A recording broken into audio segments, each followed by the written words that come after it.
Hi everyone, welcome back to another video from Apps Academy.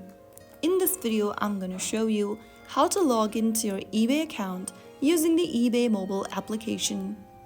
So let's get started. First of all, open up the eBay app on your mobile phone. Once you end up in the home screen, go to the My eBay button at the bottom of the screen. Now go to the top of the screen and tap on Sign In. In the Sign In area, select how you'd like to sign into your account. If you've previously signed up using email or username, make sure you do the same as well. You can also log in with Apple, Facebook, or Google accounts. Just select one of these options.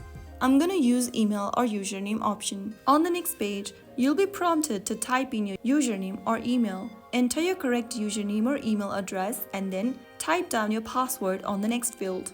After entering your credentials correct, click on Sign In. And right after you do that, you will be able to log into your eBay account.